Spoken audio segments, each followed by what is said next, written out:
Professor Bharat गुप्त, आप सभी लोग उनको जानते हैं, और प्रोफेसर मक्खनलाल जो कैम्ब्रिज यूनिवर्सिटी में, एएमयू में, बीएच में सभी जगह इतिहास के अध्यापक रहे, प्रोफेसर हैं।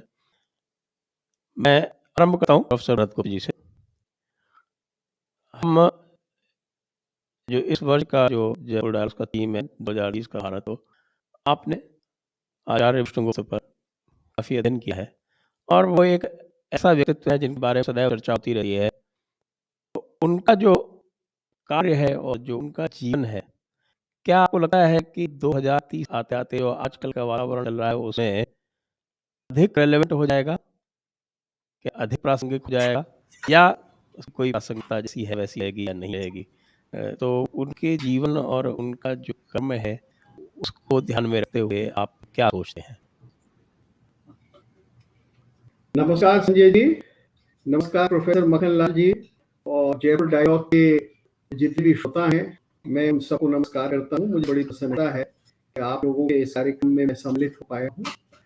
आपका प्रश्न तो बड़ा गंभीर है और भारत के भविष्य से बिल्कुल संलग्न है कि 2030 तक आचार्य विष्णुगुप्त चाणक्य, जिनको हम चाणक्य के नाम से जानते हैं, उनकी क्या प्रासंगिकता बढ़ेगी, क्या उनका जो अभूतपूर्व ग्रंथ है जिसको हम भारत के प्राचीन काल या क्लासिकल टाइम्स जिसको कह दें, उसकी अर्थव्यवस्था का एक मानक मानते हैं, एक टच स्टोन कह लें। और बहुत सारे ग्रंथ हैं भी नहीं अर्थशास्त्र के हमारे पास, और बाकी जो छोटे मोटे चाणक्य नीति इत्यादि के नाम से या श्लोकों के नाम से मिलते हैं वो लगभग इसमें समाहित हो जाते हैं। तो अर्थशास्त्र की जो दृष्टि है वो भारत का जो स्टेट था, यानी स्टेट क्राफ्ट है अर्थशास्त्र से अर्थ, यानी अर्थ का मतलब यहाँ धर्म अर्थ काम मोक्ष चार पुरुषार्थों में अर्थ बहुत ही व्यापक रूप में है, और इसके अर्थ स्टेट को कैसे चलाया जाएगा ये इसका विषय है, और कैसे चलाना चाहिए। कुछ मानों में जैसे कि शास्त्र होते थे प्राचीन काल में, वो डिस्क्रिप्टिव होता है, यानी ऐसे ऐसे हम देखते हैं, ऐसे ऐसे होता है, और कुछ जगह वहाँ कुछ निर्देश भी होता था कि ऐसा करिए तो ऐसा रहेगा, या ये उचित है, या ये सर्वोत्तम मार्ग है। तो अब 1900 यानी 2030 की जो बात है, आज से लगभग 8 साढ़े 8 वर्ष बाद, तो अगर हम वो दिशा लेते हैं, जिस दिशा या जिस दशा कहें, जिस दशा में प्राचीन भारत था और जिसमें इस ग्रंथ की रचना हुई, ये एक तरह का यूटोपिया, मैं इसको नहीं कहूंगा क्योंकि यूटोपिया ग्रीक ट्रेडिशन में हमेशा से आइडियलिस्टिक माना गया है, जबकि अर्थशास्त्र आइडियलिस्टिक नहीं है।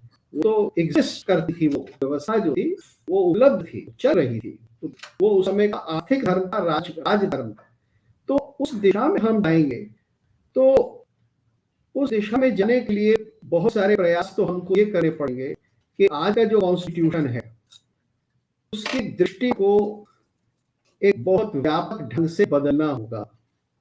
देखिए, समझने की बात ये नहीं है सिर्फ इतनी कि प्राचीन काल में चाणक्य ने कहा कि भाई 15% से ज्यादा टैक्स मत लेना एट एन एवरेज, या इस तरह की बात की, या कितने अधीक्षक होंगे, या किस प्रकार की सैन्य बल होगा, ये केवल बातें तो एक तरह से गौण बातें हैं, छोटी बातें हैं। जो सबसे प्रमुख बात है वो ये है कि विजन, दृष्टि, जीवन की क्या थी और मूल्य क्या थे, और आज के मूल्य क्या है, और आज डेमोक्रेसी हमें इस ओर खींच कर ले जा रही है, वहां से बचकर हम प्राचीन मूल्यों का आधुनिक उपयोग क्या कर सकते हैं। तो अर्थशास्त्र की जो दृष्टि है, तो उसका जो सबसे पहला श्लोक कहिए, तो उसमें एक सिनॉप्सिस के रूप में उन्होंने दे दी है, और वही उस काल के मूल्य, अर्थशास्त्र के मूल्य मिल जाते हैं। उन मूल्यों को अगर हम देखें और उस दिशा में जाएं, तो 2030 यानी 2030 में हम एक सही दिशा की ओर जा सकते हैं। तो देखिए, वो जो पहले दो चरण है वो बड़े सिंपल है, और वो सारे अर्थशास्त्र का एक जो निचोड़ है वो शुरू में स्टेट कर देते हैं। आणवीक्ष की त्रयी वार्ता दंड नीतिश इति विद्या, यानी वो विद्या जो अर्थशास्त्र की विद्या का आधार है और जिसका प्रयोग होगा स्टेट के बनाने में, अर्थ के बनाने में, उसके 4 चीजें चाणक्य ने दे दी। आणवीक्षिकी, एनालिसिस, तरह की फिलोसफी को देखना, किसको लेना है किसको नहीं लेना। अब आप ये देखिए कि आज चर्चा होती है, दुनिया भर में चर्चा होती है डाइवर्सिटी की, प्लूरलिटी की, लेकिन यहाँ तो प्लूरलिटी एक बहुत ही फिलोसॉफिक लेवल पर ही एक्सेप्ट की गई है कि आप तरह तरह के दर्शनों को, तरह तरह की विद्याओं को, सबको देखें, आनवीक्ष की। फिर त्रयी, त्रयी से अर्थ है वेद, ऋग, साम और यजुष, ये तो उस समय में गणना होती थी 4 वेद की जगह 3 की। तो वैदिक मूल्य, वैदिक वैल्यूज, यहाँ देखिए ना कितना बड़ा अंतर है। यहाँ फिर वही झगड़ा जो हमारे ऊपर निरंतर रहता है कि हम सेक्युलर स्टेट है, और सेक्युलर स्टेट का मतलब मेटीरियलिस्टिक स्टेट है, नथिंग बियॉन्ड ह्यूमैनिटेरियनिज्म वगैरह वगैरह। तो आनवीक्षी है त्री, यानी हमारे जो वैदिक मूल्य हैं, स्पिरिचुअल मूल्य है, और केवल स्पिरिचुअल नहीं, स्पष्ट रूप में वैदिक मूल्य है, वैदिक परंपरा के मूल्य है। और वार्ता यानी बिजनेस, आनवीक्षी की त्री, वार्ता, दंड नीति। और फिर स्टेट तो देखिए, स्टेट तो एक मॉरल कोड से चलता है, स्टेट तो एक आपके लीगल कोड से चलता है, उसके अंदर पनिशमेंट या दंड होगा। जब तक आप दंड नहीं रख सकते, राजा का भय नहीं होगा, दंड का भय नहीं होगा, धर्म का भय नहीं होगा, तब तक स्टेट नहीं चल सकता। तो अब इन चारों चीजों का एक समन्वय उसने दिया है, और ये 4 वैल्यूज है। और आप देखिए कि आज ये वैल्यूज बड़ी दूसरी तरह से डिफाइंड है। आज आप अमेरिकन कॉन्स्टिट्यूशन लें या इंडियन लें या और कहीं का लें, तो हम लोग सिर्फ हैप्पीनेस की बात कर रहे हैं, हम लोग बात कर रहे हैं फ्रीडम की कर रहे हैं, हम बात कर रहे हैं राइट्स की कर रहे हैं, हम बात कर रहे हैं दबों की और कुछों की। तो ये जितना फ्रेमवर्क हमारा 300 साल में पोस्ट एनलाइटमेंट जितना भी फ्रेमवर्क है वेस्ट का, इसके अंदर तो सामाजिक संघर्ष, अलग अलग वर्ग के सामाजिक संघर्ष किस प्रकार से रिजॉल्व किए जाए और कॉन्फ्लिक्ट रेजोल्यूशन कैसे हो, इसके ऊपर ही सारा का सारा दारोमदार है, और इसके ऊपर ही सोचना है। जबकि देखिए अर्थशास्त्र ऐसा ही है कि वो उनके समाज में कॉन्फ्लिक्ट नहीं थे, या उनके समाज में संघर्ष नहीं था, या जातियों के बीच में संघर्ष नहीं था, या एक स्टेट दूसरे स्टेट पर हमला, ये सब कुछ जो मानव स्वभाव से होता है। लेकिन उन्होंने वैल्यूज अपनी अलग रखी है। उन्होंने values first of all thoughtful values रखी है कि आप अलग अलग फिलॉसफी को स्टडी करके उनमें एक समन्वय रखेंगे, और समन्वय इस तरह का रखेंगे कि स्टेट उन सबको वैल्यू करता है। तो इसीलिए एनालिटिकल होगा, हर चीज को एनालिसिस से देखा जाएगा, नारों से नहीं देखा जाएगा कि सब धर्म समान है, सबका डीएनए एक है, इस तरह के नारों से आप नहीं देखेंगे। एक बहुत थॉटफुल स्टेट होगा, और वैदिक वैल्यूज होंगे। और वार्ता, वार्ता का अर्थ आज आधुनिक हिंदी में हो गया है डायलॉग, लेकिन संस्कृत में वार्ता का अर्थ होता है कॉमर्स। तो कॉमर्स स्टेट का एक मेन पिलर है, यानी आज आप पिलर्स ऑफ द स्टेट गिनते हैं तो उसमें कॉमर्स नहीं है। उसके अंदर तो जो लेजिस्लेटिव डिवीजन है और जुडिशरी है और फिफ्थ कॉलम है वगैरह वगैरह, लेकिन यहाँ कॉमर्स स्वयं एक पिलर ऑफ द स्टेट है, और दंड नीति भी एक पिलर ऑफ द स्टेट है। तो अब इससे फिर सारी डिटेल निकलती है अर्थशास्त्र की दुनिया की, कि कौन कितनी पावर वीड करेगा, किसके पास कितनी पावर होगी और क्या होगी। अब इसकी और व्याख्या किया जाए तो बस मैं ब्रीफली एक बात और कह दूंगा कि उस जमाने में देखिए एक बहुत बड़ा फंडामेंटल डिफरेंस ये था कि जो राजा होता था, या राजकीय वर्ग होता था, या क्षत्रिय वर्ग होता था, वो कानून बनाता नहीं था। The king was not the lawmaker. वो जो कानून चल रहा है, श्रुति स्मृति परंपरा का कानून चल रहा है, वो उसको अपहोल्ड करता था, और उसको अपहोल्ड करना ही राजधर्म था। अब यूरोप से जो सारी की सारी विचारधारा आई है रेनेसांस पीरियड से, तो यही है कि चर्च से स्टेट ने पावर छीन ली, और अब स्टेट लेजिस्लेट करेगा। तो स्टेट आपकी हर चीज के ऊपर, आपकी वैल्यूज भी स्टेट डिसाइड करेगा कि कौन सी चीज अच्छी है, कौन सी चीज बुरी है, आप मंदिर में कब जाएंगे, औरतें जाएंगी नहीं जाएंगी वगैरह वगैरह, ये सारा का सारा पार्लियामेंट डिसाइड करता है।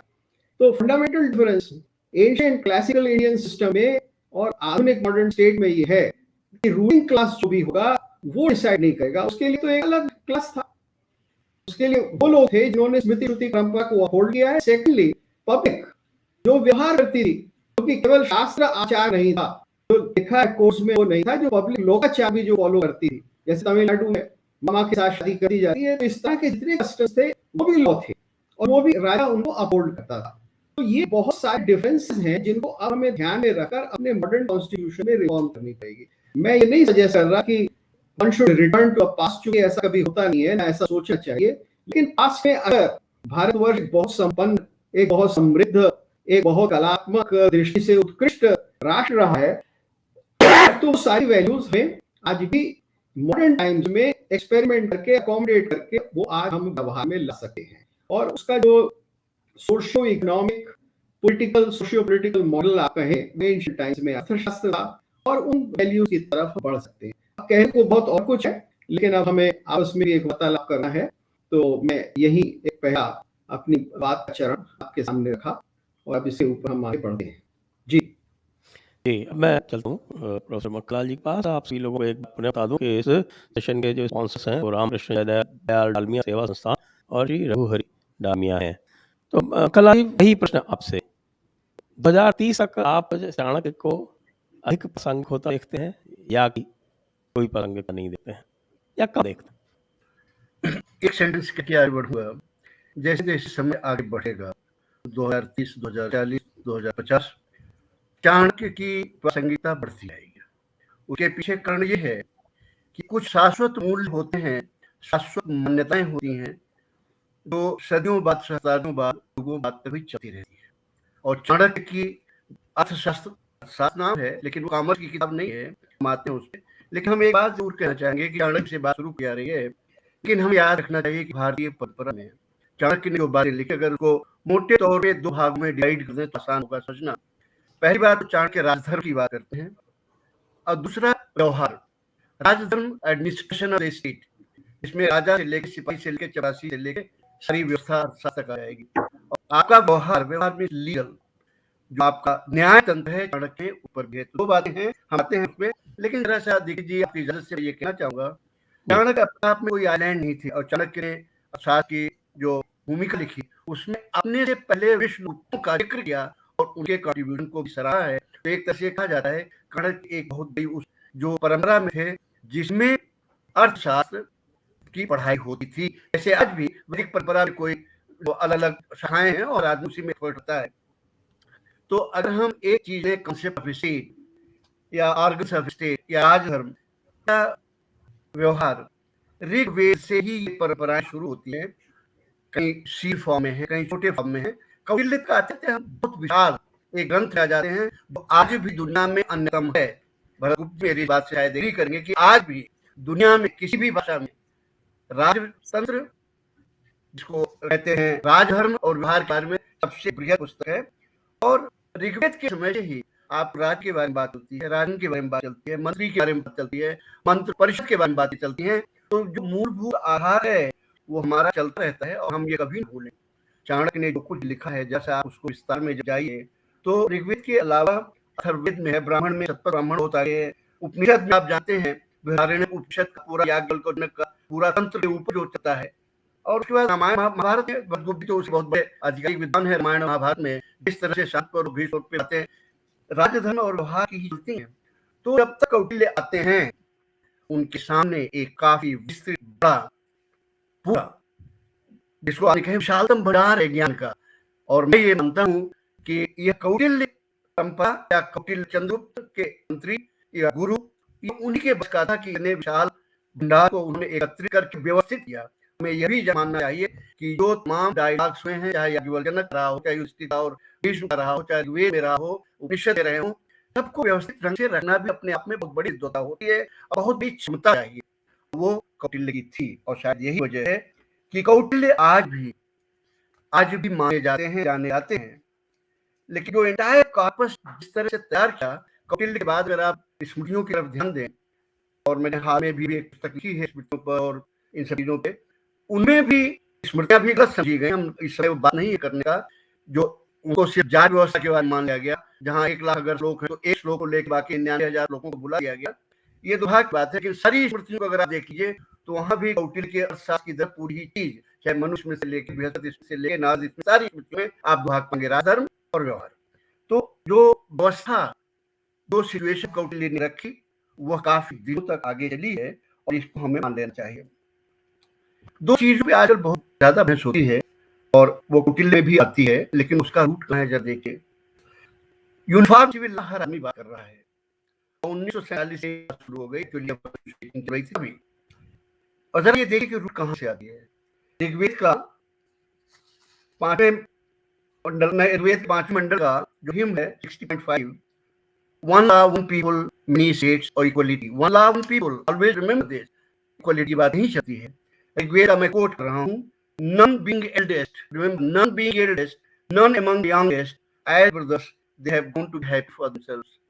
ना कोई बड़ा है, ना कोई छोटा है, ना कुछ है, हर आदमी बराबर है और हैप्पी है। उसी को कंटिन्यू करते हैं ऋग्वेद में 10:94 पे, one and same be your resolve and be your minds of one accord used to be thought all may happily agree. The way saying that there should be one and one resolve only, one mind only, but what it gives the caveat, beautiful caveat, all may happily agree to, not be forced. और इस बात को कौटिल्य के असास में बहुत आगे बढ़ाई गई है। और एक्चुअली आपने अभी भाई भरतगुप्त ने जो चार परमार्थ की बात की, स्टेट कौटिल्य खुद डिफाइन करते हैं। What is the goal of state, what is the responsibility of state. वो स्टेट बाद में जाते हैं, लेकिन स्टेट क्यों चाहिए, क्यों रिस्पांसिबिलिटी क्या है स्टेट की। एंड ही सेज कि स्टेट की रिस्पांसिबिलिटी है assist and support. Remember this, लोगों की मदद करे और उनकी सहायता करे, किसमें, achievement of an individual in धर्म, अर्थ एंड काम। इस जीवन के रहते यही तीन पुरुषार्थ हैं जो आपके कम आते हैं। मोक्ष मिला कि नहीं मिला, चारवाकी तब पता नहीं कहाँ गए क्या नहीं गए, लेकिन कौटिल्य खुद स्टेट की जब बात करते हैं, the goal is of the state is assist and support the achievement of an individual in धर्म, अर्थ एंड काम।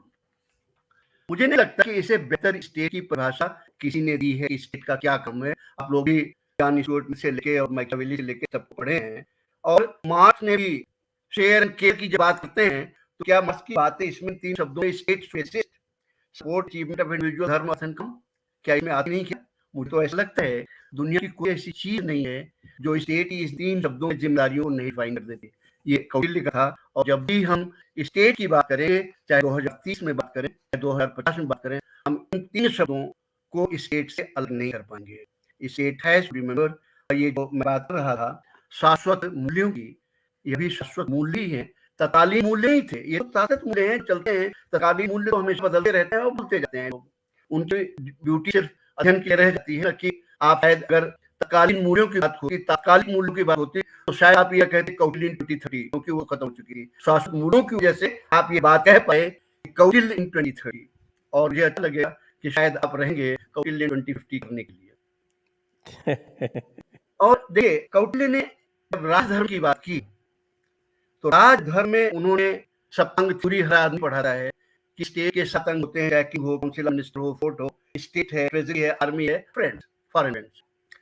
एक चीज जो नहीं कही गई, नहीं डिटेल से किया, मुझे शिकायत है, मुझे शिकायत दूसरों से नहीं है, अपने भाई बंधुओं, इतिहासकारों से, संस्कृत के विद्वानों से है कि यह बताने की कोशिश नहीं की कि ये 4 स्टेट के अंग हैं। सही बात है, दो पेज 4 पेज में लिख दिया। अभी डिटेल में जाके ये बताने की कोशिश नहीं की कि कौटिल्य ने इन 7 हेडिंग्स के बीच में किस डिटेल में जाके क्या क्या टॉपिक दिए। इसमें 2-4 टॉपिक का मैं सबको बताना इसलिए चाहूंगा, सबको जानना चाहिए कि स्टेट किंग ही नहीं थे, आर्मी नहीं थी, विद सेन 7 जो उनके थे अंग। आप जरा देखिए इस हद तक वो जाते हैं। कैपिटल, एडमिनिस्ट्रेशन और लेआउट। आप जो राजधानी बनाएंगे, राजधानी तो होनी चाहिए किसी स्टेट की। कौटिल्य यहाँ तक जाते हैं, उसका लेआउट होना चाहिए, इस डिटेल पे जाते हैं, उसका एडमिनिस्ट्रेशन क्या होना चाहिए। मेरा स्टडीज की डिफिनेशन हरा भी देता है कौटिल्य। मेरे स्टडी ने पाटलिपुत्र के एडमिनिस्ट्रेशन की बात कही, लेकिन शायद ही आपको पढ़ने को मिलेगा कि कौटिल्य ने कैपिटल एडमिनिस्ट्रेशन है उसकी बात इस तरह से की। और कौटिल्य को माना जाए तो दिल्ली में 2 सरकारों का कोई औचित्य नहीं है, क्योंकि कौटिल्य ने बहुत डिटेल से कहा कि जो कैपिटल है it has to be under one person. State को उन्होंने अलग कर दिया, स्टेट के डिवीजन को अलग कर दिया, लेकिन capital administration was always very different. Formation of minister की बात आई, actually believe me he has put down the qualifications for minister who shall be minister, lay down qualification. ये नहीं हो सकता था कि एजुकेशन मिनिस्ट्री संबंधी जो अंगूठा छापता है 10 का नोटशीट पर, आप एडमिनिस्ट्रेशन में रहे हैं भाई, रहे एजुकेशन में, ये स्थितियां फेस कर रहे हैं। स्टेट का डिवीजन कैसे होगा, स्टेट का डिवीजन कैसे होगा। कौटिल्य शायद 1950, 60, 70 का दशक भारतवर्षा देख लिया था। डिवीजन किसी की मांग पर नहीं होगा। इस नेता ने कहा मुझे तेलंगाना चाहिए, इस नेता छत्तीसगढ़ चाहिए, उसका 35 चाहिए, वो कहेगा कि झारखंड चाहिए, कहेगा पूरा खंड चाहिए। No, empire has to be divided as per the administrative and people's need, not on the demand of anybody else। 2030 में कैसे रिलेवेंट आएंगे उसी जो काम करने बाद उन्होंने जब राजा की बात कही, आज राजा प्रधानमंत्री मुख्यमंत्री की स्थिति पे आया ना, राजा की भी पूरी क्वालिफिकेशन रखे वो ले डाउन की, बल्कि उनकी ट्रेनिंग डिफाइन कर दिया था कि बचपन से आगे राजा बनेंगे, व्हाट विल ही ट्रेनिंग। राजनीति की सेवा में बहुत लोग जाए हैं, लेकिन कभी ट्रेनिंग भी हुई कि सेवा कैसे करेंगे।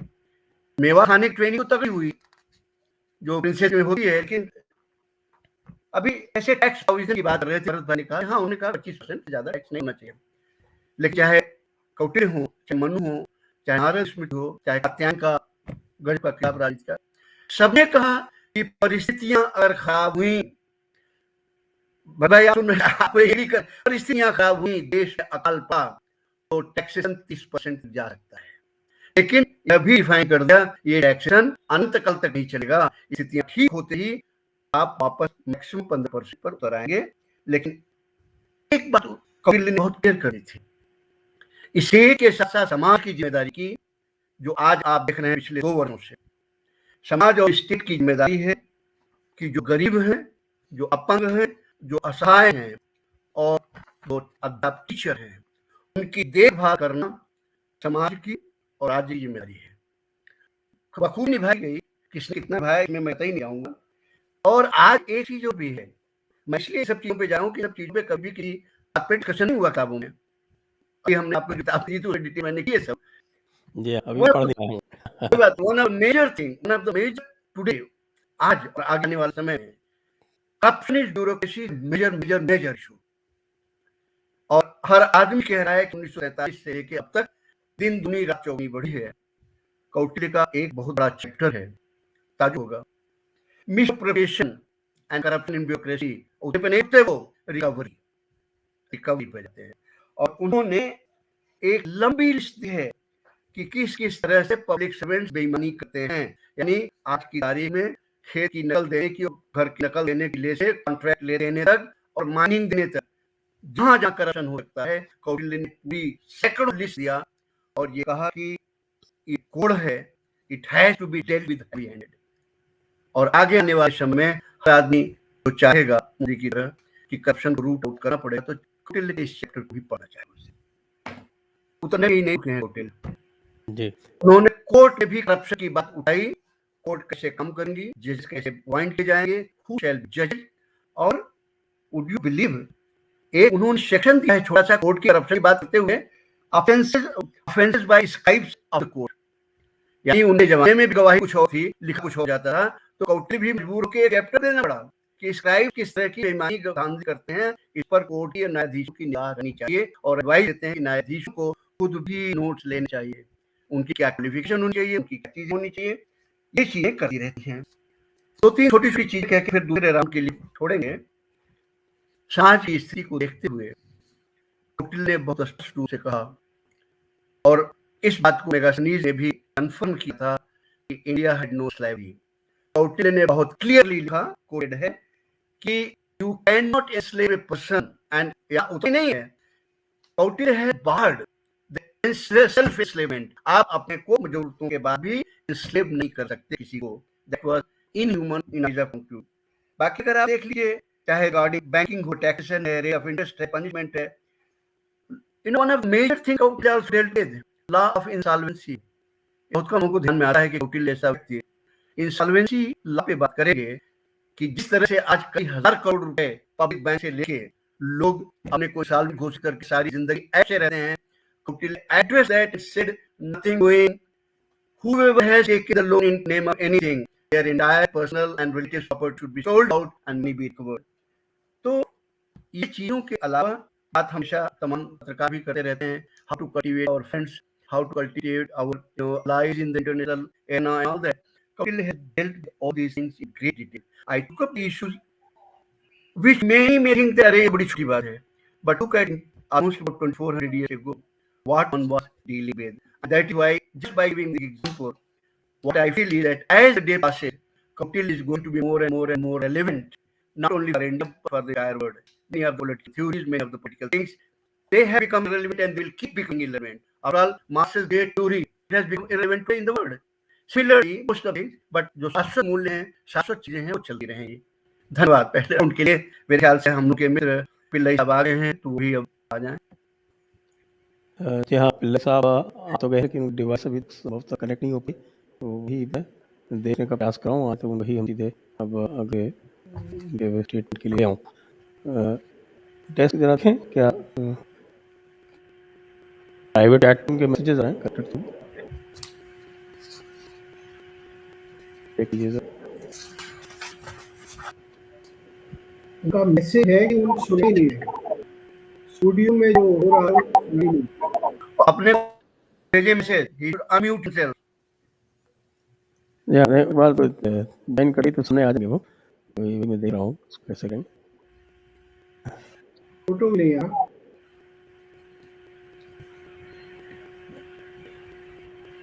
अच्छा ओनली होस्ट, हाँ तो इनको ले लीजिए, उनसे कहिए कि उनसे उसे लिख दीजिए he should press enter studio.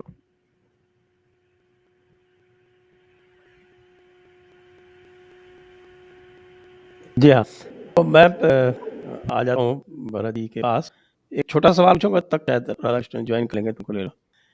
ये सारा जो सारी चर्चा हो रही है उसमें ये स्पष्ट आ जाता है कि जो हमारा जो धर्माधारित समाज है वो कर्तव्य आधारित है, और जो पूरा का पूरा आजकल की जो डेमोक्रेसी का स्ट्रक्चर है वो पूरी तरह से अधिकारों पर आधारित है। तो जब तक ये एक मूल संघर्ष रहेगा तब तक चाणक्य कैसे प्रासंगिक होंगे? या बिल्कुल ठीक है, क्योंकि देखिए जो मॉडर्न स्टेट बना है, ये स्टेट बना है यूरोप में एनलाइटनमेंट के बाद, जिसमें वास्तव में पार्लियामेंट या लेजिस्लेचर वो चर्च के साथ पावर्स ले लेता है, वो क्लर्जी कहें या एजुकेशन देने वाले लोग कहें या इंटेलेक्चुअल क्लास कहें उसकी सारी पावर्स ले लेता है, और वो कॉमर्स को भी टोटली रेगुलेट करता है। अब इंडियन टर्म्स में आप देखें तो इसको इस तरह से कहें कि क्षत्रिय ने ब्राह्मणों का भी सारा अधिकार ले लिया और वैश्यों का भी सारा अधिकार ले लिया, और जो कारीगर लोग हैं या जिनको पुरानी भाषा में हम शूद्र कहते थे, जो कर्मकार हैं, वो भी क्या बनाएंगे, कहाँ बनाएंगे, कितना बनाएंगे, सारा का सारा कंट्रोल जो है वो एक वर्ग में आ जाता है। अब जब वो एक वर्ग में आ गया तो फिर वो बंटवारा करेंगे कि इसका अधिकार क्या है, they redefine it in terms of rights of so and so। तो यहाँ सबसे बड़ा प्रॉब्लम ये है कि लोगों को किस तरह से अच्छा बनना है। जैसे अभी बात हुई मक्खनलाल जी ने कही कि आपको अपना धर्म निभाने में, आपको अपने त्रिवर्ग की सिद्धि में, पुरुषार्थ धर्म अर्थ काम की सिद्धि में क्या करना है, ये लोगों के लिए नहीं रहा, ये स्टेट की डेफिनेशन में आ गया। तो मैं समझता हूँ कि we have to now go back कि आपके राइट से पहले आपकी ड्यूटीज क्या हैं, मॉडर्न टाइम्स में क्या ड्यूटीज होंगी। जैसे आज आप देखिए अमेरिका के अंदर जो मेडिकल केयर है, स्टेट केयर प्रोवाइड करता है, वो नियरली कोलैप्स हो गई है, और एजुकेशन अब कोलैप्स की ओर जा रही है, क्योंकि हर चीज स्टेट के ऊपर है और हर चीज स्टेट का जिम्मा है कि वो प्रोवाइड करेगा, health, education, definition, justice, job, everything. तो वो नहीं पा रहा है, तो ये सारे पैराडाइम को उल्टा करना पड़ेगा। अभी इसे स्लेवरी बात हुई, तो ये सच है कि भारत में एक प्रकार से इकोनॉमिक स्लेवरी हुआ करती थी। कभी कभी लोग अपने आप को बेच देते थे क्योंकि किसी का लोन अदा नहीं कर पाते थे, वो चाह रहा था, और उसमें भी एक परंपरा थी कि उनको जल्दी छोड़ा जाए। वरना ये स्लेवरी नहीं थी कि अगर मैंने एक राज्य जीता है तो मैं वहां के जनता को गुलाम बनाकर, वहां के स्त्री बच्चों को गुलाम बनाकर ले आऊं। ये चीज भारतवर्ष ने इस्लामिक आर्मीज के आने के बाद देखी, उससे पहले भारतवर्ष ने देखी नहीं थी, क्योंकि ग्रीक्स के अंदर ये परंपरा थी, लेकिन वो इतना भारतवर्ष के अंदर इतना उनका लंबा प्रभाव नहीं रहा, ना उन्होंने किया। तो ये इस तरह की जो वैल्यूज का फंडामेंटल डिफरेंस आज भी between the West and traditional Indian values है। जब तक इसको देखकर और हम अपनी स्मृति की परंपरा, हम अपने धर्मशास्त्र की परंपरा और हम अपने अर्थशास्त्र की परंपरा, इन तीनों को दोबारा नहीं देखेंगे इनकी फंडामेंटल वैल्यूज क्या है, तब तक हम एक डिस्टिंक्टिव कल्चर की ओर नहीं आ सकते। आज जब यानी स्मृति का कार्य ही था कि वर्णाश्रम धर्म क्या है, और स्टेट का काम यह था कि वर्णाश्रम धर्म कैसे लोग अपने आप ही पूरा करें। अब आज जब आप ये डिफाइन नहीं कर रहे कि हम करेंगे, बल्कि हम स्टेट के ऊपर छोए हुए हैं, हर चीज का नियमन हम स्टेट से चाहते हैं, हर चीज का लॉ हम पार्लियामेंट से चाहते हैं, हर रिस्पॉन्सिबिलिटी सरकार की चाहते हैं, तो हम बिल्कुल अपसाइड डाउन दुनिया में रह रहे हैं। तो लोगों को जिम्मेदारी लेना ये समझना पड़ेगा। अगर शिक्षा देनी है तो शिक्षा स्टेट ही रहेगा, शिक्षा समाज के विभिन्न वर्ग देंगे जैसे प्राचीन काल में देते थे, और आप अपनी शिक्षा के लिए पढ़ने से पहले पेमेंट नहीं करते थे, लेकिन एक बार स्नातक होकर घर लौटाते थे तो जिस गुरुकुल से आपने शिक्षा ली है या जिस गुरु से ली है, चाहे आस पास में ली है, तो उम्र भर उस गुरु के लिए आप कुछ ना कुछ करते रहते थे, वो आपका धर्म था। तो ये जो सारा सिस्टम था, यजमान और पुरोहित का जो सिस्टम था, जिसमें अर्नर, ब्रेड अर्नर, गृहस्थ लोगों को प्रोवाइड कर रहा है, जिसके अंदर गृहस्थ आश्रम वाला व्यक्ति ब्रह्मचारियों को दे रहा है, वानप्रस्थ को दे रहा है, सन्यासियों को दे रहा है। अब ये सारा मॉडल क्लासिकल इंडिया का आज के मॉडल्स बिल्कुल अलग है। आज तो ग्रस्त किसी को देना नहीं चाहता सिवाय टैक्सेशन के। वो कहता है मैंने आपको टैक्स दे दिया और आप सब कुछ जिसने टैक्स लिया है वो कहेगा। और ये भी सच है कि टैक्स तो शायद इन रियलिटी 80% लिया जा रहा है, डायरेक्ट और इनडायरेक्ट और तरह तरह के टैक्सेस मिला के शायद 70-80% टैक्सेशन रेट होगा अगर सब कुछ देखा जाए। तो ये सिस्टम जब नहीं बदलेंगे अर्थ के अंदर, अर्थशास्त्र में, और उसके साथ वैल्यूज नहीं बदलेंगे और उसका बेसिक पैराडाइम नहीं बदलेंगे, तब तक शायद हम उन जिनको शाश्वत मूल्य भी कहा गया उनकी तरफ नहीं बढ़ पाएंगे, क्योंकि वो मूल्य ऐसे हैं कि वो टिकाऊ है। वो उनको दूसरी भाषा में हम सनातन भी कह सकते हैं, और इनको बहुत सारे श्लोकों में बार बार कहा गया है, धर्मो एक सनातन, अलग अलग जगह डिफाइन किया गया है। तो उनकी और पहले तो आपको आइडेंटिफिकेशन करना होगा समाज में। अगर आज आप जाकर ये कहें कि शिक्षा के लिए आप खुद अपना खर्च करिए, चाहे फीस आज मत दीजिए, लेकिन शिक्षा लेने के बाद सारी उम्र थोड़ा बहुत डायरेक्टली देते रहिए, तो लोग आइडिया को एक्सेप्ट नहीं करेंगे। लेकिन वो फलरम था इंडियन एजुकेशन सिस्टम का, केवल गुरु को दक्षिणा देने से बात नहीं खत्म हो जाती थी। फिर गुरु के परिवार को, गुरु के परंपरा को, स्नातक जो था वो कुछ ना कुछ निरंतर अपने कुल गुरु को, अपनी परंपरा के गुरु को हमेशा देता रहता था और सारे साल देता रहता था। तो ये जो वैल्यू है, that one who earns and earns well, he will provide for everybody else, not just the king. तो ये एक बहुत बड़ा फंडामेंटल डिफरेंस है, और ये एक बहुत बड़ा एडजस्टमेंट आज करना होगा between the legislative class and the other classes of society. तो मैं समझता हूँ कि जो यूरोपियन डेवलपमेंट हुआ है 300-400 साल में, और जो वैल्यूज बनी है, गवर्नेंस की बनी है, डेमोक्रेसी की बनी है, उन सबसे हमें बहुत बड़ा एडजस्टमेंट आपको करना पड़ेगा। आज आर्टिकल 25 से 30 देखे, उसने एक माइनॉरिटी नाम की चीज क्रिएट कर दी है, इसके लिए अलग पर्सनल लॉ है। भारतवर्ष में तो एक यूनिफॉर्म लॉ था, जो एक धार्मिक लॉ था, जिसके अंदर डाइवर्सिटी जरूर थी, शास्त्र की परंपरा थी और लोकाचार की परंपरा थी, लेकिन बौद्धों के लिए अलग कानून नहीं था। बौद्धों का देह अधिकार अलग नहीं था, जैनों का देह अधिकार अलग नहीं था। वर्णाश्रम धर्म को तो सभी फॉलो करते थे, जैन भी फॉलो करते थे, और बौद्ध भी फॉलो, शैव भी और शाक्त भी, और जितने भी लोग थे सब एक ही धर्म को फॉलो कर रहे थे। तो वो यूनिफॉर्म सिविल कोड था। तो आगे आपको यूनिफॉर्म सिविल कोड तो समाज में बनाना ही पड़ेगा। आपने जो आज एक कोड बना दिया है कि माइनॉरिटी सिविल कोड है या माइनॉरिटी पर्सनल लॉ है, चाहे लिमिटेड भी है, ये कैसे चल सकता है? ये स्वयं में संघर्ष की जड़ है। तो मैं यहाँ विराम लेता हूँ। हमारे पिल्ले साहब अब कनेक्ट हो गए हैं, तो हम उनकी बातचीत सुनेंगे। आपका स्वागत है। आप हिंदी प्रेफर करेंगे या अंग्रेजी? नहीं, इनफैक्ट आप प्रेफर हिंदी, और आप ठीक समझे तो। हाँ नहीं, हम तो हिंदी में ही बात कर रहे हैं लगातार अभी तक। बिल्कुल, राष्ट्रभाषा है, तो राष्ट्रभाषा में बात करेंगे। तो पैसा आपका कार्य अध्ययन अर्थशास्त्र के ऊपर और चाणक्य के कृतित्व के ऊपर, तो हम ये चर्चा कर रहे हैं कि चाणक्य जो है वो किस प्रकार से 2030 में अधिक प्रासंगिक होगा, कम होगा या नहीं होगा, इस बारे में आपके विचार जानना चाहेंगे।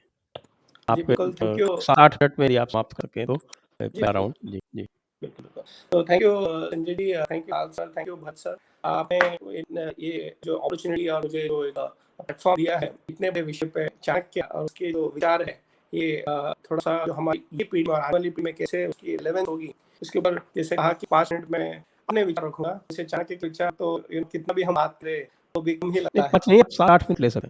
जी जी बिल्कुल। तो उसके बाद एक और दोबारा भी मौका लेंगे। आप लेट आए हैं तो आपको अधिक मौका मिलेगा, आप और बढ़ा लिए 10 मिनट कर लीजिए। Thank you.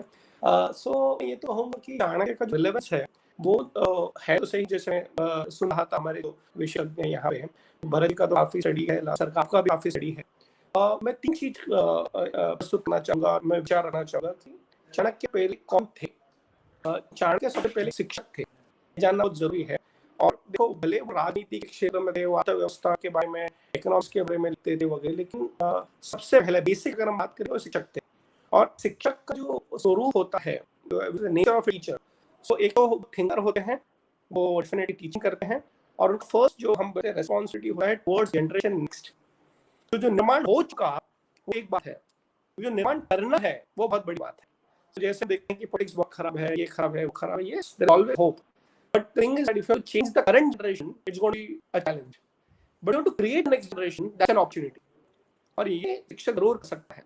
जैसे चंद्रप्रकाश जी ने जो बहुत दिया चाणक्य एक सीरियल बना था, दूरदर्शन में हमने देखा था और यूट्यूब में भी अवेलेबल है, उसमें बहुत एक गहरा विचार आता है। कहते हैं शिक्षक साधारण नहीं होता, प्रलय और निर्माण दोनों उसके गोद में खिलते हैं।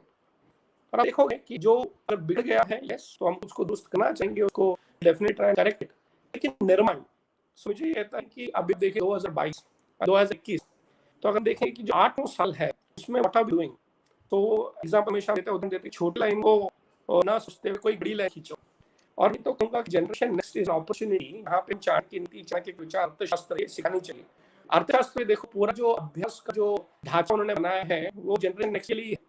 तो जो पहला चैप्टर अध्ययन जो करते हैं उसे था एक दो विषय करूंगा, वो है कि कैसे विचार करना अन्वेषिकी। तो कहते हैं कि एक नए फ्यूचर के लिए हमको अगर विचार करने अन्वेषिकी त्रयी वार्ता नीति विद्या, लेकिन ये कोई एग्जिस्टिंग लीडर के लिए नहीं है, फ्यूचर लीडर्स के लिए है। पहली बात, Chanakya training the generation next, he is the wisdom of the past, is also training the generation next. So yes, 2030 में क्या होगा ये मैं आज से शुरुआत करनी चाहिए शायद अपने एजुकेशन सिस्टम से। एक कदम और भी आगे जाऊंगा कि कहा कि हमारे घरों से अगली पीढ़ी का निर्माण होता है, माता है, पिता है, वहाँ पे जो दादा दादी बुजुर्ग है, तो वो जो बातें करते हैं वो हमें संस्कृति में बहुत जरूरी है। हमारे यहाँ पे जो एजुकेशन सिस्टम है वो केवल गुरुकुल का ही नहीं, घर में जो व्यवहार होता है, आचार होता है, विचार होता है। यस, पहली बात 2010 will be very relevant, but the journey starts from 2020 itself. दूसरा जो विषय है और बहुत ही I would say socially relevant for our generation, वह है कि हमें उन्हें लीडरशिप सीखना है। Chanakya never wanted to create followers, he wanted to create leaders. तो पूरा अर्थशास्त्र एक मैनुअल है, एक ऑलमोस्ट एक ट्रेनिंग प्रोग्राम का एक मैन्युस्क्रिप्ट है जो लीडर्स ट्रेन करता है। देखिए चंद्रगुप्त मौर्य हो या उसके जो भिन्न जो स्टूडेंट्स रहे हैं। So it is very important is that हम लोग अपने बच्चों को लीडर के एंगल से सोचने की शुरुआत करनी चाहिए। अभी हम ज़्यादा तो ब्रिटिश को भी नहीं कर सकते क्योंकि उनका जो काल है हो गया, थोड़ा बहुत लेफ्ट ओवर है, जिसे हम कहते हैं एलिफेंट टेल प्रॉब्लम, हाथी निकल गया पूरेगी। तो चलो हाथ निकल गया तो चल गया, लेकिन हम क्या कर रहे हैं? One of the problems with the British education system हमने ये देखा कि they wanted followers and the education system actually became an examination system. तो आप देखोगे चलो आईएएस का या आईपीएस ये लगता है फिर से व्यवधान आ गया। मैं एक बार और आप दोनों महानुभावों को आपसे अनुरोध है कि जो भी प्रश्न आएंगे उन्हें से हमें एक सर्वोत्तम प्रश्न चुनना है और उस सर्वोत्तम प्रश्न को जयपुर डायलॉग्स की तरफ से एक इनाम, एक प्राइज दिया जाएगा। तो उस सर्वोत्तम प्रश्न के लिए ये जूरी जो है वो आप तीनों पैनलिस्ट के, एक पैनलिस्ट के साथ बहुत समस्या आ रही, तो मुझे लगता है 1 घंटा लगभग बगने वाला। तो अब हमें शीघ्र चलना पड़ेगा प्रश्न कल के ऊपर। क्या वो वापस जुड़ गए तो उनको वापस लेते हैं जी। सो दूसरा विषय बात कर रहा था वो है लीडरशिप। हमारा जो एग्जामिनेशन सिस्टम है, सॉरी हमारा एजुकेशन सिस्टम है almost come like examination system. तो होता क्या है कि it's more about I hearting certain concepts and you pass the exam. आप गवर्नमेंट भी नौकरी करो तो वहाँ पे पूरा सिस्टम रहता है the best means have pass the exams. But Chanakya का जो education model it is not about creating followers, it is about creating leaders. कहीं ना कहीं आज से हम शुरुआत करेंगे, बच्चों को स्कूल में से ही थोड़ा लीडरशिप की ट्रेनिंग दी है। 2030 में हम एक अलग दुनिया देखेंगे। और ये कोई अन्वेषिकी जो सबसे पहला विषय है जिसे कहते हैं प्रथम विद्या, वो सोचने की पद्धति है। अन्वेषिकी इज इक्वल टू फिलॉसफी, जैसे हमारे आरपी आंग्लेजी और शास्त्री कहते हैं, इज आल्सो स्ट्रेटेजिक थिंकिंग। तो हमें विचार करना है और हमारे बच्चों को इनसे फॉलोअर्स लीडर बनना है। और तीसरा जो बात है, Chanakya should also be directly application related. ये हमारे भारत की बहुत अच्छी परंपरा की, we have great glorious history. But और एक जरूरी है कि हम केवल पीछे की बात करते हुए इसको आज के जमाने में कैसे यूज करें। तो वेरी इंपॉर्टेंट कि चाणक्य शुड एप्लीकेशन बेस्ड। और चाणक्य के जीवन में देखें, उन्होंने अर्थशास्त्र तो लिखा, बहुत सारे एकेडमिशियन होते हैं, स्कॉलर होते हैं, और हम जैसे लोग बहुत सारी किताबें लिखते हैं। द रियलिटी इज किताबों का ज्ञान अगर हम लोग राजनीति के क्षेत्र में यूज करवाए, देन इज रियल चाणक्य। उदाहरण के लिए अगर कहूँ कि अगर हमें चाणक्य जी की लाइफ में 2 पार्ट्स देखते हैं, one is the teacher at शिक्षा गुरुकुल, वहां से आता है, एग्जाम को पराजित करता है, चंद्रगुप्त मौर्य राजा बनता है, धनानंद को पराजित करता है, आप राक्षस के साथ काम करता है, ये सारे हैं। So I think it's very important we have the balance of theory, practice and application. और आखिरी बात यही कहूंगा कि Chanakya is nothing but equal to results. तो अगर प्राप्ति नहीं की तो आपने केवल चाणक्य को अप्रिशिएट किया। तो चाणक्य इज वेरी प्रैक्टिकल, सावधान अंड बोलो, अर्थव्यवस्था बोलो, दुश्मन का दुश्मन दोस्त बोलो, it's very important end of it. आज की शुरुआत की कि चाणक्य को थ्योरी से लेकर प्रैक्टिस तक लाके हम 2030 भारत को एक अलग लेवल पे लेके जाए। और चाणक्य जो अपनी जिंदगी में किया कि सोने का जो सोने की चिड़िया या गोल्डन ऑफ इंडिया, वो अपना लक्ष्य लेके हम काम करें। इससे मेरे छोटे विचार है। थैंक यू जी राधाकृष्ण जी, आपको बहुत बहुत धन्यवाद। अब मैं अनुरोध करूँगा पहले इसके कि अब मुझे लगता है कि 1 घंटा लगभग हो चुका है, तो प्रश्न ले लेने चाहिए। सबसे पहले मैं मखनलाल जी से अनुरोध करूँगा कि आप इस वार्ता को समाप्त करके तो उचित होगा। क्या मैं रख दिया? 2-3 बातें हैं। एक तो कौटिल्य थ्योरी की बात नहीं करते, प्रैक्टिकल टर्म्स में बात करते हैं। और जो कुछ जो प्रैक्टिकली चाहते हैं समाज से, वो डुएबल है। ऐसा नहीं है कि वो आसमान से तारे तोड़ के लाने की बात करते हैं, वो आपके घर परिवार किचन से लेके दफ्तर तक की ही बात कर रहे हैं। तो ड्यूरेबल है, और इसीलिए जैसा मैंने आपको बताया कि दो हितों में अगर चाणक्य को कर दिया जाए स्टडी, राजधर्म और व्यवहार दोनों में अगर लागू कर दें, और देखिए मैं दावे के साथ कहता हूँ, और मैंने अभी किताब के प्रीफेस पे पहला पैरा यही है कि हमारा 95% व्यवहार legal system is totally based on Kautilya and smriti. आपको ये विश्वास नहीं होगा कि आज का टोटल जूरिस्प्रूडेंस, टोटल न्याय व्यवस्था अगर आप लेके सिविल लॉ और क्रिमिनल लॉ लेके बैठ जाइए और दो स्मृतियां लेके बैठ जाइए, कोई भी कौटिल्य को ही लेके बैठ जाइए, आप ये जन के ताजुब होगा, वही शब्द हैं, वही धाराएं हैं, वही चीजें हैं, वही सराएं हैं। तो इसलिए मुझे बहुत कॉन्फिडेंस है कि अगर जरा सा भी हम ईमानदारी से काम करें तो 2030 तक न केवल हम कौटिल्य को भारत स्थापित कर पाएंगे, कौटिल्य का भारत स्थापित कर पाएंगे अगर ईमानदारी से कोशिश करें, क्योंकि ब्यूरोक्रेसी को भी, राजा को भी, प्रजा को भी उस रास्ते जाना पड़ेगा। सिर्फ वाक व्यवस्था नहीं होगी। एक बात आप उठाई थी कॉन्स्टिट्यूशनल प्रॉब्लम्स की, बहुत संक्षिप्त में उसको लेना चाहूंगा कि भारत का जो कॉन्स्टिट्यूशन में कॉन्फ्लिक्ट की बात, तो ये सब बात आपने उठाई, ये सारी समस्याओं में जड़ में सिर्फ एक चीज है। 1950 के 26 नवंबर को जो कॉन्स्टिट्यूशन अंगीकार हुआ था, कभी उसको लेके बैठ जाइए और समानांतर में 1935 इंडिया एक्ट लेके बैठ जाइए। तो हमारा ये कॉन्स्टिट्यूशन नहीं है, ये कॉन्स्टिट्यूशन इंग्लैंड में अंग्रेजों द्वारा बनाया गया कॉन्स्टिट्यूशन को हमने अंगीकार कर लिया। एक ऐसे कॉन्स्टिट्यूशन को हमने अंगीकार किया जो न हमारी व्यवस्था से जुड़ा है, न हमारे समाज से जुड़ा है, न हमारी आत्मा से जुड़ा है, न हमारे परमात्मा से जुड़ा है, न हमारी परंपरा से जुड़ा है। ऐसी चीज को जब आप ढूंढेंगे तो कॉन्फ्लिक्ट जरूरी है। लिहाजा 1953 याद कर लीजिए, अम्बेडकर ने एक लाइन कही थी कि मेरा बस चले तो इस कॉन्स्टिट्यूशन को मैं जला दूं और एक भारत का कॉन्स्टिट्यूशन न बनाया जाए जिससे भारत की आत्मा निहित हो। जहां आत्मा विहीन शरीर है तो कॉन्फ्लिक्ट होगा ही। लिहाजा मैं एडजस्टमेंट की बात नहीं करता।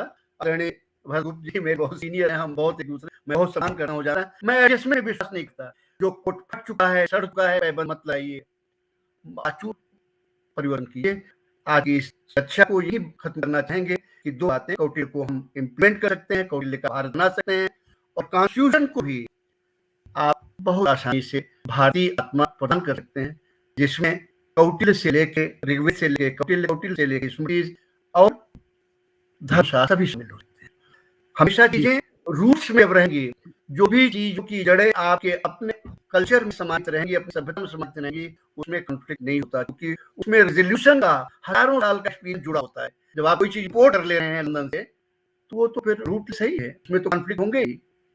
जी हाँ, मैं राधाकृष्ण जी से क्षमा चाहते हुए ये वार्तालाप यहीं समाप्त करूंगा, क्योंकि समय काफी हो गया है और अब हम प्रश्नकाल से जुड़ना है। प्रश्नकाल आरंभ करने से पहले एक बार फिर आप सभी को निवेदन करूं कि ये सेशन जो है वो रामकृष्ण जयदयाल डालमिया सेवा संस्थान और श्री रघुहरि डालमिया द्वारा आयोजित है, और तीनों मनोभाव से मेरा ये अनुरोध है कि हमें एक बेस्ट क्वेश्चन का भी एक प्राइज देना है, सर्वोत्तम प्रश्न का। तो आप लोग कृपया प्रश्नों पर ध्यान रखें और उसमें से एक तीनों लोगों को आपको मिलकर एक सर्वोत्तम प्रश्न चुना है। प्रश्न।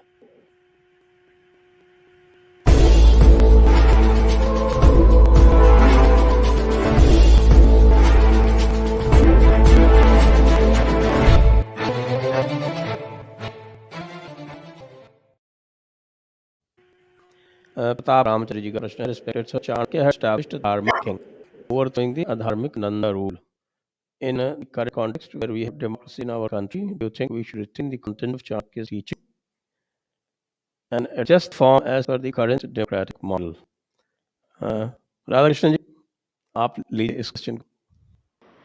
ये बहुत सुंदर प्रश्न है प्रताप जी। आई वुड से दैट समय के साथ बहुत सारे बदलाव होते हैं, और बदलाव की दृष्टि से अगर देखे जाए तो चाणक्य के बहुत सारे जो चीजें उस काल लिखी गई थी, और आजकल हम देखेंगे तो परिवर्तन नियम है और परिवर्तन होना ही चाहिए। लेकिन मैं ये कहूंगा कि जो धनानंद की बात कही आपने, और आज के राजकारण में it's more democracy rather than monarchy, there are certain principles that don't change with time. Okay, so बहुत सारे सिस्टम्स प्रोसेस अपग्रेड हो जाते हैं, बट प्रिंसिपल्स चेंज नहीं होते। जिससे हमके सिद्धांत, मूल सिद्धांत होते बदलते नहीं है। फॉर्म गवर्नेंस के चेंज, बॉल्स चीज हो सकती है, राजा आ सकता है या नहीं आ सकती है। सो प्रश्न केवल उस सिस्टम का नहीं है, बट उसकी विचारधारा का है। ये मेरे पीछे आपने देखा कि कौटिल्य अर्थशास्त्र का एक बहुत ही प्यारा सूत्र है जो मूल सिद्धांत मान गया है अर्थशास्त्र का, वो है प्रजा सुखे सुखम राज्ञः प्रजानां च हिते हितम्। सो आप देखेंगे कि प्रजा के सुख में ही राजा का सुख है, प्रजा के हित में ही राजा का हित है। इसका सिद्धांत है that is life is dedicated to the service of the people. So ऐसा राजा होना चाहिए, एल्डर होना चाहिए, नहीं होना चाहिए, तो वो भले वो इलेक्टेड हो या मोनार्की हो, दैट इज डिफरेंट क्वेश्चन, लेकिन उसकी एटीट्यूड ऐसी होनी चाहिए। एक बड़ा डिफरेंस है उस जमाने में और आज जमाने, चाणक्य के जमाने में। During those days leaders were select, unfortunately in part of democracy the system is about election not selection. So यहीं पे क्या हो जाता है, कहीं ना कहीं उस सत्ता के लिए रादर देन स्ट्रेटेजी मैनिपुलेशन जाता है। तो मैं कहूंगा कि चाणक्य नीति का दुरुपयोग ना करें, उपयोग करें। इसलिए अर्थशास्त्र के जो प्रिंसिपल्स है don't change with time. Human psychology है वो चेंज नहीं होती। लीडर पावर में आने के बाद सेवा कर सकता है तो it's still relevant. The principles don't change with time but systems and processes may evolve with time. Thank you. जी हालांकि जो लीडर सिलेक्शन भी होता है जैसे पाकिस्तान में, समस्याएं वहाँ भी होती बहुत बढ़िया। हैं। नेक्स्ट, हिंदू राष्ट्रवादी Gayatri Kulkarni, Chanakya and Chandragupta Maurya two centers in Rajniti at that time. In 2030, who would play the roles of Chanakya and Chandragupta Maurya? Makal ji? I'm a historian and that too dealing with ancient times. A little dabbling with modern times, but future times I have never dabbled with, and I hardly avoid this kind of thing because who after Nehru? Finally, somebody became after Nehru. We were not discussed in. Who after Gandhi? Well, finally somebody came in as a prime minister who was not even discussed. Look at. Did anybody know in 2012, 13, everybody knew that Modi is going to be prime minister. But did anybody ever even imagine that Modi is going to be a candidate, liberal, being prime minister? So I think that we should avoid this kind of question. और ये astrology का question करिए तो उसमें इस तरह का question बढ़िया गया। Okay, next. Project Hindu Kushal. Why can't we build up capacity to privately fund 1 million Sanskrit plus Chanakya diploma plus graduates per year by 2003? Kids are begun to carry light. but कभी बड़ा लंबा चौड़ा task बता रहे हैं। आप muted हैं, आप म्यूटेड हैं, अनम्यूट कीजिए।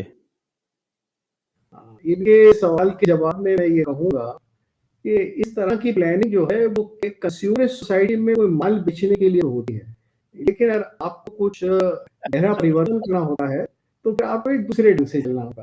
अब जहां तक मैं समझ पाया हूँ, ये संस्कृत के उत्थान और अर्थशास्त्र के अध्ययन और प्राचीन ग्रंथों के अध्ययन की बात कर रहे हैं, तो उसके लिए बहुत दूसरे प्रकार की नीति की आवश्यकता है। शिक्षा पद्धति में बहुत बड़े परिवर्तन की, बचपन से बच्चों के अंदर एक सद्भाव और एक आदर और एक मूल्य उत्पन्न करने की है। और इस तरह की बहुत सारी चीजें हैं जिसके ऊपर आप प्रोग्राम करते ही रहते हैं, तो उस पर हम ध्यान देंगे तो उसमें चाणक्य भी आएंगे, संस्कृत भी आएगी और अन्य भारतीय प्राचीन भाषाएं भी आएंगी, जीवन पद्धति, ये सब आएगा। जी तो यही है। नेक्स्ट, विजय जी कह रहे हैं भरत गुप्त जी की बातों से श्रोता को प्राचीन काल में पहुंच जाने का आभास। मतलब मैं आपको स्वयं दिखा देता हूँ, यथार्थ की बात नहीं कर रहा। जरा सा अगर मुझे इजाजत दीजिए 1 मिनट, तो मैं इस पर कुछ बोलना चाहता था। अच्छी जी, प्राइवेट 1 मिलियन हासिल करने की आवश्यकता मैं नहीं समझ पा रहा हूँ। जो कहा कंज्यूमर सोसाइटी, इस देश में सैकड़ों संस्कृत यूनिवर्सिटीज हैं। इस देश में कम से कम 500 से ज्यादा संस्कृत डिपार्टमेंट यूनिवर्सिटीज में, हजारों पाठशालाएं हैं।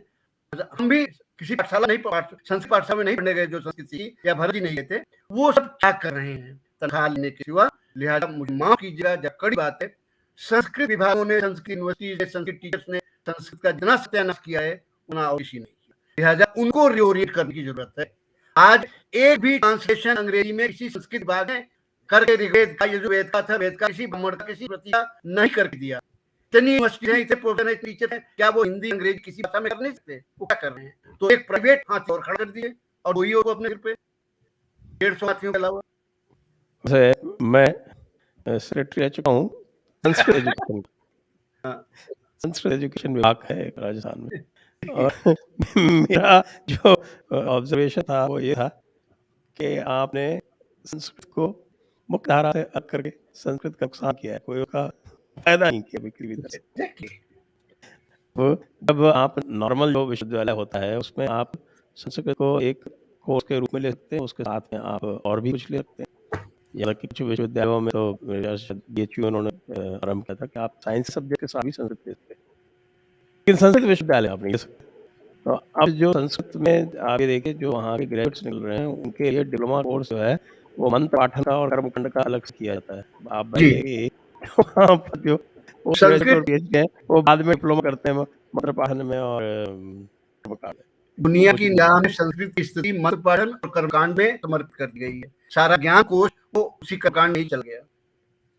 तो ये जो एक मुझे लगता है कि एक बहुत ही एक मैं संकीर्ण एक मानसिकता जो है वो हमारे शायदों की कह लें, हमारी सरकारों की कह लें, उस कारण से संस्कृत का जो एक पतन ही हो रहा है। राधाकृष्ण जी इसके आप एक छोटा सा हाँ बोलिए पिल्ले जी बोलिए प्लीज। हाँ, एक छोटा सा पॉजिटिव उदाहरण दूंगा। हमारे मुंबई यूनिवर्सिटी के संस्कृत विभाग के टीचर जिन्होंने एमए वगैरह संस्कृत सिखाती भी है, 2 महीने पहले बहुत पॉजिटिव न्यूज आया। टीसीएस टाटा कंसल्टेंसी सर्विस ने उनको रिक्रूट कर लिया as a researcher for TCS for their various projects. और वो हमें पूछ रही है कि मुझे भी पता नहीं था। सो आजकल बहुत सारे अलग अलग सेक्टर में भी संस्कृत स्कॉलर्स की जरूरत है।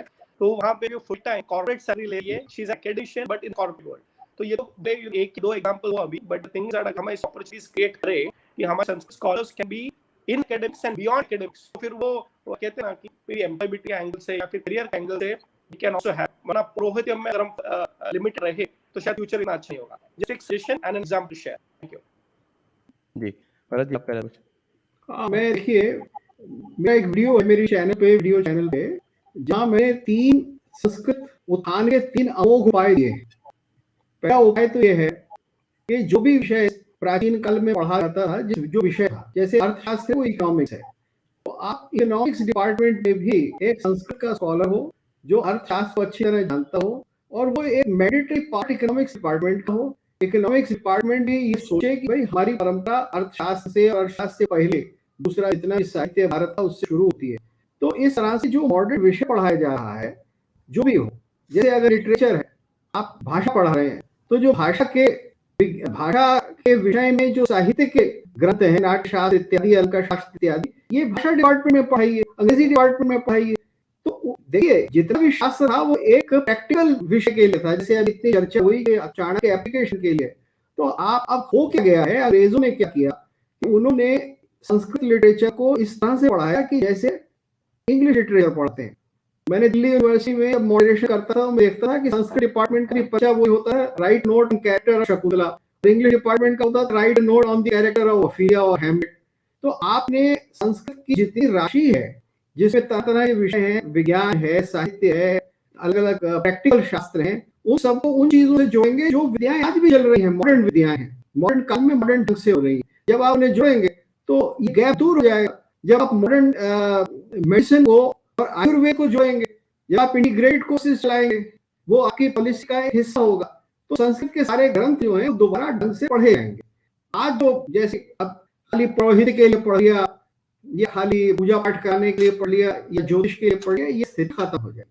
तो इसके अंदर एक बहुत बड़े परिवर्तन की आवश्यकता है शिक्षा नीति के अंदर और संस्कृत के उपयोग के लिए करने की। और ये हो सकता है पीएचडी इसके ऊपर लिखे, ट्रांसलेशन पे पीएचडी दीजिए।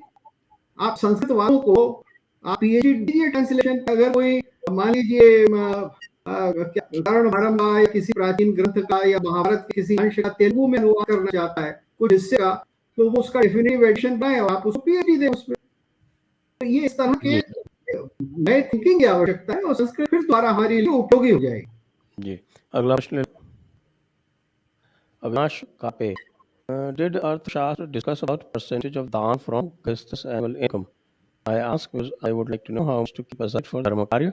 Example, दान to AD Sangam talks on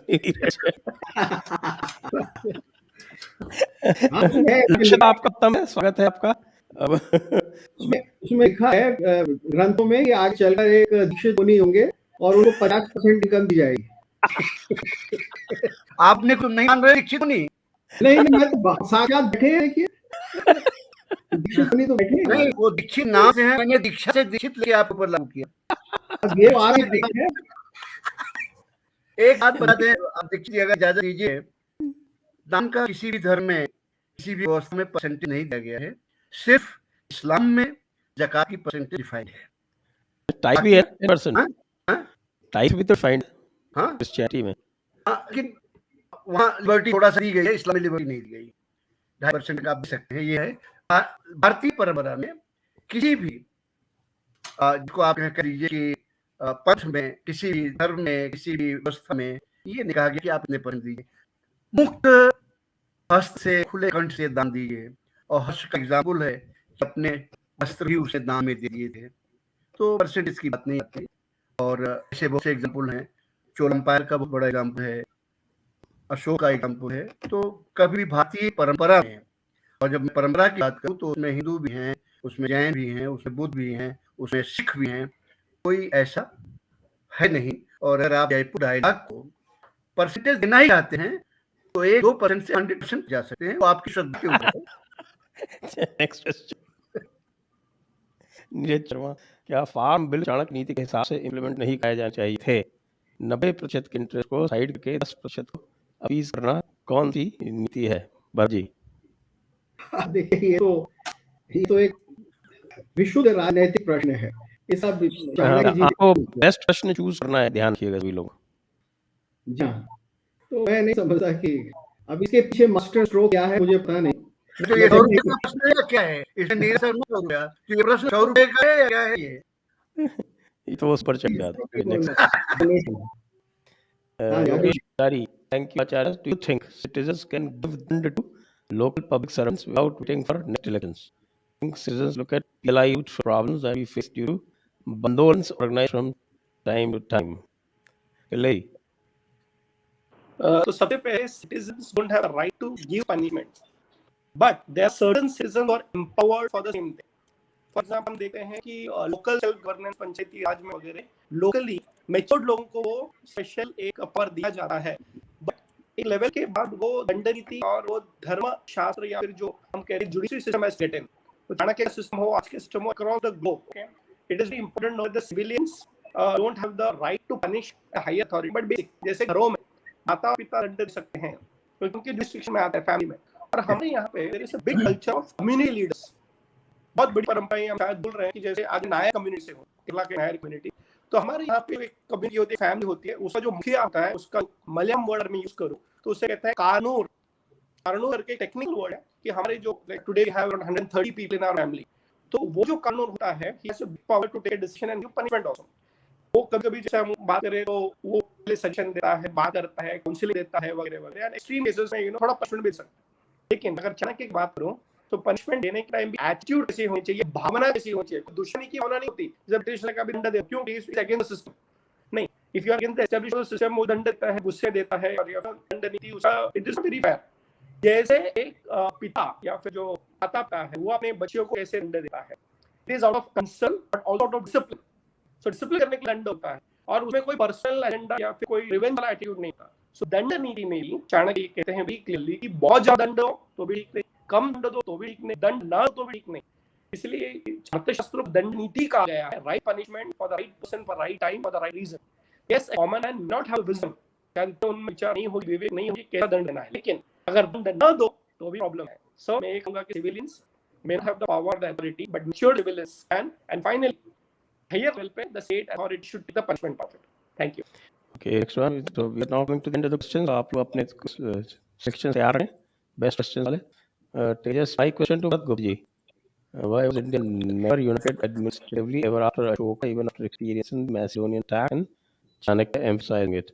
2. Acharya Chanakya gave a blueprint of building a town dock where Madhya shops and Brussels were constructed on the stream into a village. Can it be conducted today in order to keep anti-social elements away from residents? देखिए, ऐसा है कि these are very ticklish questions, especially regarding the life of courtesans and prostitutions and other things, and they have to be revisited. मैं second part को पहले ले रहा हूँ। You see, before the advent of Christianity, prostitution or the life of the courtesan or Ganika or hetera or geisha, they were all legal. But then with the advent of Christianity, it changed. So I think this is an issue we have to reconsider.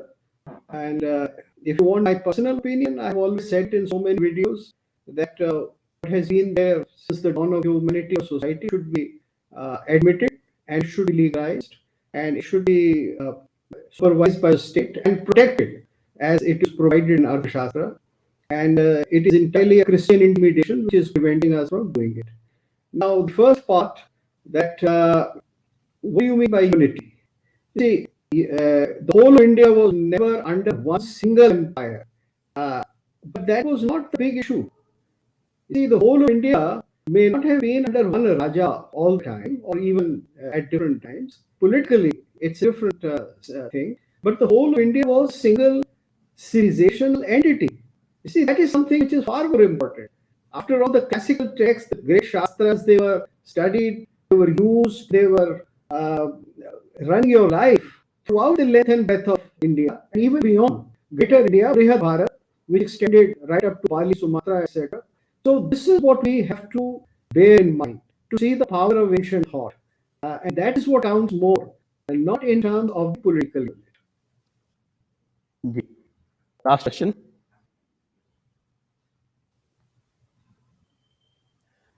कल्याण विक्रम सनातन चाणक्य जी ने Maurya dynasty को successfully implant क्यों नहीं कर पाए? ये तो historically incorrect question है, इसको पास ओवर करते हैं। नेक्स्ट क्वेश्चन ले एक और लेवल से किस पर उसके बाद बात करेंगे। Avinash Karpe, a bit biased, I am also thinking to put some money aside to fund small PhD equivalent Sanskrit based coding and program R&D, something parallel to a prototype Windows. Would like to know feasibility of this. Krishna जी आप बताइए, you talk about this. Yeah, in fact, I'm very happy क्योंकि जो would say जो देश की economy scholars researchers को support करती है वहाँ पे इंटेलेक्चुअल कैपिटल बिल्ड होता है, इट्स इन्वेस्टमेंट। और तो कहूँगा कि इस देश में स्कॉलर्स और अध्यापकों की बहुत ज़्यादा जरूरत है, स्पेशली अपनी इंडस्ट्री के स्पेस में। So you know government is trying it well, fellowship देती है, वो we need to know 5 people also. तो अगर आप एक भी पीएचडी स्टूडेंट, दो भी पीएचडी को स्पॉन्सर करें, इट्स ग्रेट कंट्रीब्यूशन। जैसे मेरा जो PhD third was actually sponsored by corporate company, not a Mumbai university PhD का जो पहली किताब कॉर्पोरेट मार्केट में 4.5 year of research. So SP group के कंपनी है, उन्होंने मेरे 4.5 साल actually give me huge funding, छोटा मोटा नहीं है क्योंकि गृहस्थ हूं, घर भी चलना पड़ा है।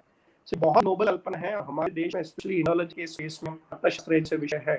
You can sponsor not to students, believe me they will become missionaries for you. क्योंकि एकेडमिक स्पॉन्सर करो, जॉब मिलने जाए, लेकिन अगर आप जैसे प्राइवेट स्पॉन्सर मिल जाए, टाटा ग्रुप वही करता है, वो लास्ट स्केल पे करता है, but today we require private sponsorship research also. बहुत अच्छी किताब है, बहुत अच्छे विचार है।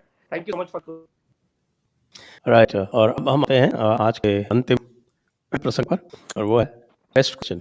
और आप तीनों महानुभावों से प्रार्थना कि आप बताएं, आप अनम्यूट करें कृपया।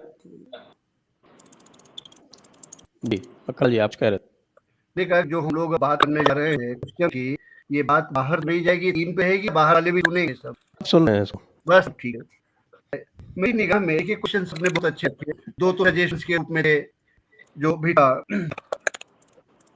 हमारी निगाह में एक पॉलिटिकल क्वेश्चन था, लेकिन बहुत रेलेवेंट था, पब्लिक से जुड़ा हुआ था, जिसका जवाब राधाकृष्ण जी ने बहुत अच्छा दिया था। And the public punish the civil servant, ये मोबो कैसी की मेंटालिटी है। And I admire the boy who put this question so that it can be discussed in larger sphere. और ये मेंटालिटी से कम उस व्यक्ति ने हमको आपको मौका दिया कि आखिर जुडिशरी क्या होती है, कैसे जुडिशरी चल पाती है, और जो हायर रेल होता है, you know, punishment has to be in the quantum of whatever you can say, quantum of the crime and as per the law. And I doubt if the general public has any idea of quantum of the punishment, quantum of crime, quantum thing. So I think if somebody is talking on this line, Badhorans, this is also a problem. जी तो आपका ये आप मेरे पास मेरी choice थी कि दो question जी आपकी चॉइस बता। Unmute please. हाँ मैं एग्री करता हूँ, बहुत अच्छा क्वेश्चन है और आज के लिए पॉलिटिकली बड़ा रेलेवेंट है, क्योंकि अब तो सरकार को सबवर्ट करना थ्रू मॉब रूल ये एक प्रकार की प्रवृत्ति बन रही है। तो इसके ऊपर हम जब विचार करेंगे कि क्या पब्लिक पनिश कर सकती है 5 साल से पहले, यानी इलेक्शन से पहले, और क्या इलेक्शन में 5 साल बाद में वो जो परिवर्तन करती है उससे पनिशमेंट होता है या नहीं होता है। मैं नहीं समझता कि इसका कोई नतीजा निकाल सकेंगे, लेकिन इसके ऊपर चर्चा अवश्य हो सकती है कि पब्लिक कैसे पनिश करे। यानी इस समय जो उत्तरता है राजनीतिक वर्ग की, उच्छृंखलता है कि वो पार्लियामेंट में टेबल के ऊपर चढ़ जाते हैं, तो अब पब्लिक बड़ी असहाय होती जा रही है। जी राकेश जी आपका यही है, तो गुरुजी ने अपना मत कह दिया।